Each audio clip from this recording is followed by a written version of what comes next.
नसीरुद्दीन अल-तूसी, इल्म व दानिश का मीनार। 13वीं सदी की सुबह थी जब दुनिया जहालत और जंगों के साये में डूबी हुई थी। मशरिक में मंगोलों की तलवारें चमक रही थी, शहर उजड़ रहे थे, किताबें जल रही थीं और इल्म का चिराग बुझने के करीब था। ऐसे में खरासान की मिट्टी से एक शख्स उभरा जिसने अपनी अकल, इल्म और दानिश से सदियों को मुनव्वर कर दिया, रोशन कर दिया।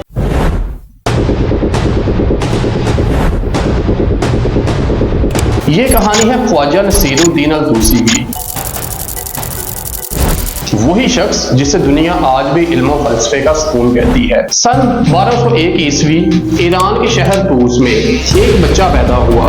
नाम रखा गया मोहम्मद बिन अल हसन अल-तूसी। बचपन ही से वो किताबों और तहरीरों में गुम रहता था। जब दूसरे बच्चे खेल कूद में मसरूफ होते, नसीरुद्दीन सवालात के जवाब ढूंढने में लगे रहते। एक बार अल-तूसी के उस्ताद मुहतरम मुस्कुराते हुए बोले कि मोहम्मद, तुम हर सवाल का जवाब क्यों चाहते हो? नौजवान अल-तूसी ने जवाब दिया कि उस्ताद मोहतरम, जब तक सवाल बाकी रहता है इल्म मुकम्मल नहीं होता। यही प्यास उसे उम्र भर के लिए इल्म की राहों पर ले गई। नौजवान नसीरुद्दीन अल-तूसी ने फलसफा, मंतक, रियाजी, नजूम और फिक्र में कमाल हासिल किया।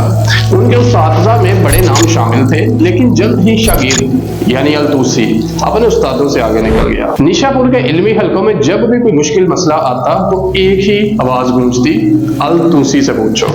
उसी दौरान दुनिया में हलाकू खान की फतूहात का तूफान बर्पा हो चुका था। मुसलमानों की सल्तनतें तबाह हो रही थीं और इल्म के मराकज मिटाए जा रहे थे।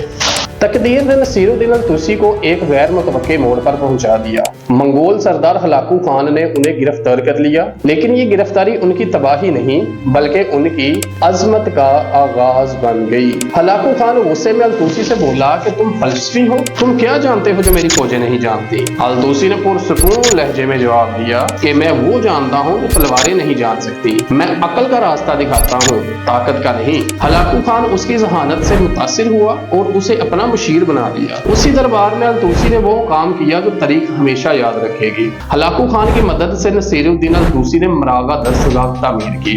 ये दुनिया की सबसे बड़ी इल्मी तहकीकगाह थी, जहां सितारों की हरकत, फल्कियाती जदूले और आलात बनाए गए। ये वही जगह थी जहां अल-तूसी ने फल्कियात में इनकलाब बर्पा किया। उन्होंने जीजे एल खाई लिखी, जो उस वक्त की सबसे जामे फल्कियाती किताब थी। उसी किताब की बुनियाद पर बाद में यूरोप में इल्म फल्कियात तरक्की करता गया। कहा जाता है कि कोपरनिकस ने अपने मॉडल में अल-तूसी के असूल इस्तेमाल किए। ये कोपरनिकस वही है जिसने सोलर सिस्टम का मॉडल पेश किया था। नसीरुद्दीन सिर्फ फल्कियात दान नहीं थे, वो फलसफी भी थे। उन्होंने इखलाक़े नासरी लिखी। ये किताब आज भी इखलाकियात, इंसानी नफ्सियात और समाजी यानी माशरती फलसफे में संगे दिल समझी जाती है। अल-तूसी एक बार किताब लिखते हुए खुद से कह रहे थे कि ये इंसान उस वक्त तक कामिल नहीं हो सकता जब तक वो खैर व शर में तमीज़ ना कर सके यानी फ़र्क ना कर सके। उनकी तहरीरें यानी किताबें सदियों बाद भी यूनिवर्सिटीज़ में पढ़ाई जाती हैं। जब बगदाद मंगोलों के हाथों तबाह हुआ, नसीरुद्दीन अल-तूसी ने लाखों किताबें तबाही से बचा ली।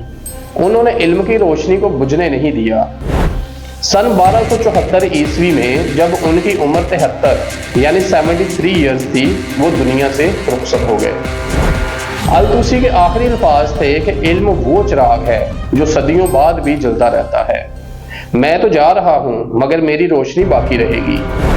और आज जब साइंसदान सितारों की हरकत नापते हैं, जब फल्कियात दान नजरिए बनाते हैं, तो कहीं ना कहीं नसीरुद्दीन अल-तूसी के कलम की लकीर उनके काम में झलकती है। ये वही शख्स था, अल-तूसी वही शख्स था जिसने तलवार के ज़माने में अकल की ताकत से तारीख बदल दी। ख्वाजा नसीरुद्दीन अल-तूसी एक फलसफी, एक साइंसदान और एक जिंदा रिवायत थे। उनकी ज़िंदगी हमें ये सिखाती है कि जहाँ किताबें जलाई जाएं, वहाँ इल्म को बचाने वाला लाजमी पैदा होता है।